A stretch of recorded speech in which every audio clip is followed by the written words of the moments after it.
నమస్తే, welcome to our channel. కల్తీ లడ్డు వ్యవహారం మొదలైనప్పుడు జగన్మోహన్ రెడ్డి గారు ప్రెస్ మీట్ పెట్టి నా మతం మానవత్వం, నేను 4 గోడల మధ్య బైబిల్ని చదువుతా, మసీదుకి వెళ్తే నమాజ్ చేస్తా, గుడికి వెళ్తే దేవుణ్ణి మొక్కుకుంటా, ఈ దేశంలో ఉండాలంటే మతం పేరు చెప్పాలనా, నా మతం మానవత్వం అని చెప్పడం మనకు అందరికీ తెలిసిందే. సో దాని తర్వాత లడ్డు కల్తీ ఆ వ్యవహారం ఏదైతే ఉందో అది ముదరడము, ఆ కల్తీ లడ్డు గురించి మొత్తం అడ్డంగా బుక్ అయిపోవడము. సో హిందువులు ఆ వైఎస్ఆర్సీపీ పార్టీకి దూరం అయిపోయారు అని గమనించినటువంటి జగన్మోహన్ రెడ్డి గారు కొత్త డ్రామాకు, జగన్ నాటకానికి శ్రీకారం చుట్టారు. దానికి పులివెందల వేదిక అయింది. పులివెందల్లో వేంపల్లి మండలంలో నందీశ్వర స్వామి విగ్రహ ప్రతిష్ట కార్యక్రమం ఏదైతే ఉందో ఆ కార్యక్రమానికి ఈరోజు ముఖ్య అతిథిగా వెళ్ళి, ఒక ఎమ్మెల్యేగా, మాజీ ముఖ్యమంత్రిగా, అక్కడ ఇప్పుడు శాసనసభ్యుడిగా వెళ్ళి విగ్రహ ప్రతిష్టలో పాల్గొని పంచగట్టుకొని కండువా ఒకటి కప్పుకొని బొట్టు పెట్టుకొని సో ఒక కొత్త సనాతని గెటప్ అయితే వేశాడు.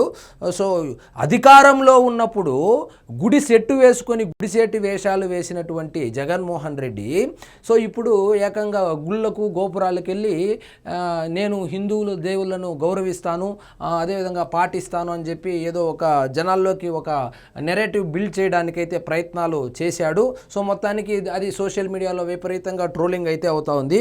సో ఇక్కడ చూడండి, ఆ వీడియో ఏదో వైరల్ అవుతుంది, చూద్దాము. కుటుంబ సభ్యులంతా ఇక్కడ, మిగతా పక్కన జరగాలి, కుటుంబ సభ్యులు ఇక్కడ ఉండాలి.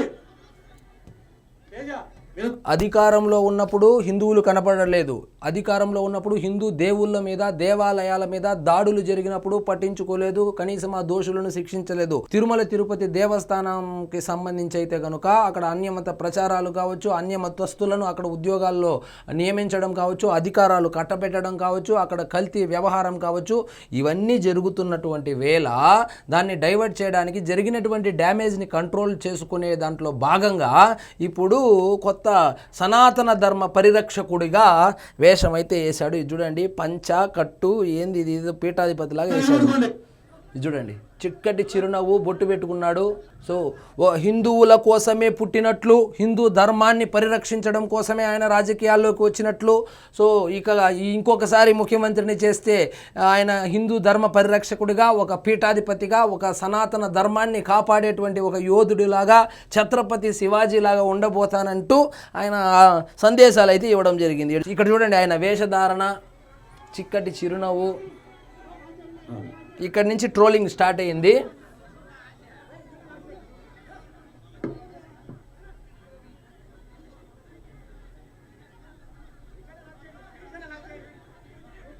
కూర్చోలేకపోతున్నాడు, నిలబడలేకపోతున్నాడు. ఈయన వచ్చి చంద్రబాబు నాయుడు ముసిలోడు, చంద్రబాబు నాయుడుకి వయసు అయిపోయింది, తెలుగుదేశం పార్టీ పని అయిపోయింది అని చెప్పి బిల్డప్ ఇస్తూ అంటాడు. కూర్చోవడం కూడా కాలే ఆయన వల్ల. ఇక్కడ ఆయన చేతిలో తీర్థం ఇస్తే దాన్ని ఏం చేయాలో తెలియకుండా కింద వేసాడని ట్రోలింగ్ జరుగుతోంది. మరి అక్కడ స్వామివారి ఏం చెప్పాడో, ఆ పంతులు ఏం చెప్పాడో మనకు తెలియదు, కానీ అక్షింతలు వేస్తే దాన్ని ఆయన ముఖం మీద వేసాడని రకరకాలుగా ట్రోలింగ్ అయితే జరుగుతోంది. సో ఇప్పుడు ఫైనల్గా నేను ఏం చెప్తానంటే, చిత్తశుద్ధి లేని శివ పూజలేలా, అదేదో క్షమించండి అని చెప్పి చెంపలేసుకుంటే పోలే అన్నట్లు. సో కల్తీ లడ్డు వ్యవహారంలో అడ్డంగా బుక్ అయిపోయి ఎక్కడ హిందువుల మనోభావాలు దెబ్బతిన్నాయోనని, ఎక్కడ ఇప్పుడు రాబోయే ఎన్నికల్లో 2029 ఎన్నికల్లో ఎక్కడ హిందువులు వైఎస్ఆర్సీపీ పార్టీకి దూరం అవుతారోనని, వాస్తవంగా 2014లోనే జగన్మోహన్ రెడ్డి గారు ముఖ్యమంత్రి కావాల్సి ఉంది. సో ఆయన ఎందుకు ఓడిపోయాడు అంటే, అప్పుడు చాలా వరకు హిందువులు ఆయన్ని హిందువుగా భావించలేదు కాబట్టి ఆయన ఓడిపోయాడని చెప్పి అప్పట్లో రిపోర్ట్లు రావడంతో ఆయన పాదయాత్ర చేసేటప్పుడు కావచ్చు, అదేవిధంగా ఆయన ముఖ్యమంత్రి కాక ముందు వరకు ఆయన ఎవరు ఒక ఆయన ఉన్నాడు వైజాగ్లో స్వామివారు, ఆయన దగ్గర యజ్ఞ యాగాలు చేపించడము, సరే జగన్మోహన్ రెడ్డి గారిలో ఏమైనా మార్పు వచ్చిందేమో అని చెప్పి హిందువులు కూడా పెద్ద ఎత్తున ఓట్లు అయితే వేయడం జరిగింది. దాదాపు 75 నుంచి 80% ఉన్న హిందువులు ఓట్లు వేయకపోతే 151 సీట్లు అయితే రాదు కదా. కాబట్టి పెద్ద ఎత్తున జగన్మోహన్ రెడ్డి గారికి హిందువులు నమ్మి ఓట్లేస్తే ఆయన ఏం చేశాడు, రామతీర్థంలో రాముని వారి తల ఏదో నరికేశారని చెప్పి వార్త వస్తే అప్పుడు కనీసం స్పందించలేదు. రథం తగలబెడితే ఎవడో తాగుబోతోడు వచ్చి పిచ్చోడు వచ్చి తగలబెట్టాడని చెప్పారు. సో ఇక కల్తీ లడ్డు వ్యవహారం కావచ్చు, అదేవిధంగా ఆ వెండి సింహాలు అక్కడ మాయమయ్యాయి కనకదుర్గమ్మ గుడిలో అంటే ఆ సింహాలతో ఏమైనా బిల్డింగులు కట్టుకుంటాడా అని చెప్పి చెప్పించాడు. అదేవిధంగా ఆంజనేయ స్వామి చెయ్యి విరిగిపోయిందంటే అది బొమ్మే కదా అని చెప్పి కొడాలి నాని దగ్గర చెప్పించాడు. సో ఇప్పుడు అధికారం దాహంతో ఇప్పుడు కొత్తగా సనాతన ధర్మాన్ని పాటించేటువంటి ఒక సనాతనిలాగా వేషం ఒకటి వేసుకొని వచ్చి జనాలను తప్పుదోవ పట్టించడానికి కొత్త జగన్నాటకానికి తెరతీశాడు. సో ఇన్ని చేస్తూ ఉన్నారే. సో తిరుమల తిరుపతి దేవస్థానానికి సంబంధించి ఆ అన్య మతస్థులు ఎవరైనా, మతం మార్చుకున్నటువంటి వాళ్ళు ఎవరైనా దర్శనానికి వెళ్తే అక్కడ ఒక డిక్లరేషన్ ఫామ్ అని ఒకటి ఉంటుంది.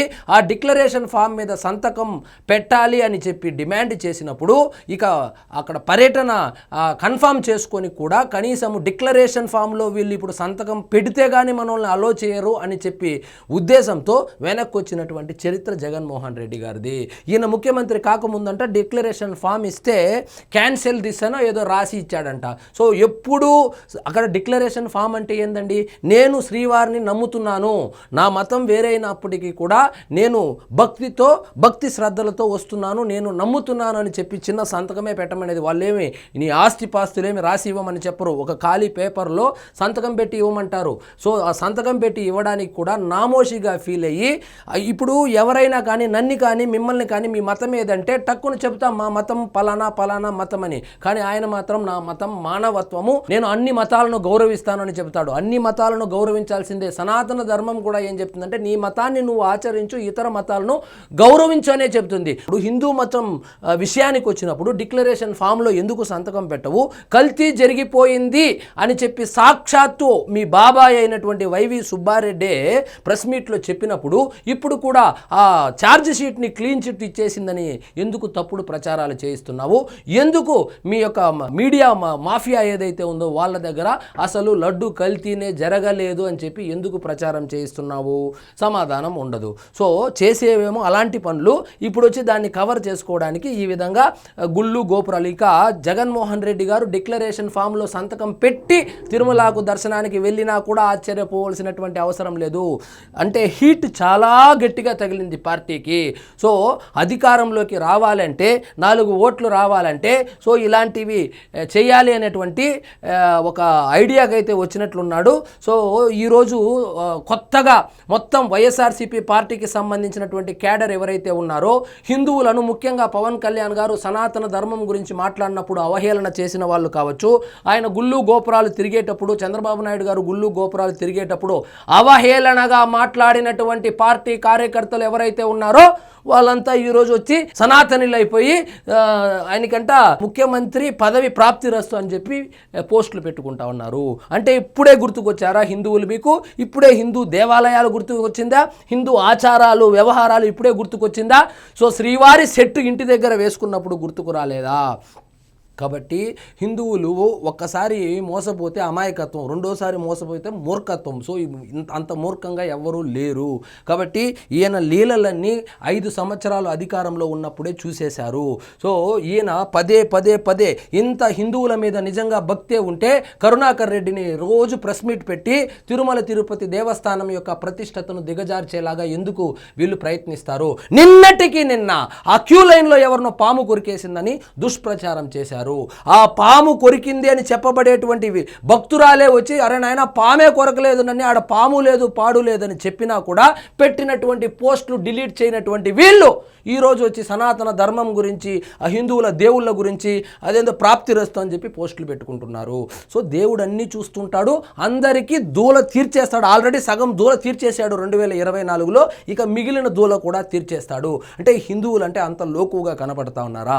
ఏదో రాజశేఖర్ రెడ్డి రెడ్డి గారి కొడుకు, అదేవిధంగా ఒక అవకాశం ఇస్తే అద్భుతాలు చేస్తాడు, ఒక అవకాశం ఇద్దాంలే అని చెప్పి ఇచ్చిన పాపానికి ఆ దేశంలో ఎక్కడా లేని విధంగా, ఆఖరికి తమిళనాడులో కూడా లేని విధంగా హిందూ దేవాలయాల గురించి కానీ, వీళ్ళు హిందూ దేవుళ్ళ గురించి కానీ, హిందువుల గురించి కానీ వీళ్ళు ప్రవర్తించినటువంటి తీరు ఏదైతే ఉందో వర్ణనాతీతం అనేటువంటి విషయం హిందువులకు తెలియదా? కాబట్టి ఇలాంటి చిత్తశుద్ధి లేని శివ పూజలేలా. సో మరి ఆ రోజు మానవత్వం అని ఎందుకు చెప్పాం? అవును, నేను క్రిస్టియన్ని, నేను హిందూ మతాలను ఆచరిస్తాను, గౌరవిస్తాను, నేను గుళ్ళకు గోపురాలకు వెళ్తానని ఎందుకు చెప్పలా? మానవత్వం ఈ దేశంలో ఉండాలంటే ఇదేం దేశం అని చెప్పినటువంటి ఈయన కాలం ఏ విధంగా ఉంటుందంటే కాలం గుండ్రంగా తిరుగుతూ ఉంటుంది. ఇప్పుడు యాడికి వచ్చింది? కిందికి వచ్చింది. మళ్ళా వీళ్ళకి అధికారం ఇస్తే ఏమంటేనే అధికార మదం నెత్తికెక్కి మళ్ళా హిందువుల మీద దాడులు, హిందూ దేవాలయాల మీద అవహేళన చేయడం, హిందూ దేవాలయాలను అవహేళన చేయడం, సనాతన ధర్మాన్ని కించపరచడము లాంటివి చేస్తూ ఉంటారు. ప్రసాదాలు ఏ విధంగా కల్తీ చేశారో మనం అందరము చూసాము. కాబట్టి ఇలాంటివన్నీ 1947లో ఆఖరి అవకాశంగా 2019 వరకు చూశారు. ఇప్పుడు ఇలాంటివి చూసి మనసు కరిగిపోయి పరిగెత్తుకుంటా వచ్చి ఓట్లు వేసేటువంటి పరిస్థితి లేదు. సో జనాలను మభ్యపెట్టే ప్రయత్నాలు చేయవచ్చుగాక కానీ దేవుళ్ళను మభ్యపెట్టి ప్రయత్నాలు చేయలేరు. సో దేవదేవుడి యొక్క శ్రీవారి జోలికి వచ్చినటువంటి వాళ్ళంతా ఏమైపోయారో మనం అందరం చూసాము. కాబట్టి సో బాగుంది, మొత్తానికి మార్పు మంచిదే. జగన్మోహన్ రెడ్డి గారిలో మార్పు వచ్చింది. ఆయన ఒక హిందూ ధర్మాన్ని పాటించేటువంటి ఒక సనాతని లాగా పంచగట్టుకొని సాంప్రదాయబద్ధంగా కండువా కప్పుకొని బొట్టు పెట్టుకొని అక్షింతలు చేతబట్టి అంతా బాగానే మేనేజ్ చేశాడు. కానీ అక్కడ ఏం చేయాలనేది తెలియలేదు. కాబట్టి ఇది విపరీతంగా ట్రోల్స్ అయితే చేస్తూ ఉన్నారు జగన్మోహన్ రెడ్డి గారిని. ఏది ఏమైనప్పటికీ సో అందరూ కాకపోయినా కొంత భాగం వరకు ఈ విషయం మీద గట్టిగా నిలబడి వైఎస్ఆర్సీపీని కడిగి పారేసిన దానికి ఫలితం ఏంటంటే జగన్మోహన్ రెడ్డి గారు ఒక విగ్రహ ప్రతిష్టతకు పులివెందలకు వెళ్ళడం జరిగింది. సో ఇదండి ఈరోజు మన టాపిక్. మీకు ఈ వీడియో నచ్చినట్లయితే లైక్ చేయండి, షేర్ చేయండి, ఛానల్ మాత్రం సబ్స్క్రైబ్ చేసుకోవడం మర్చిపోవద్దు.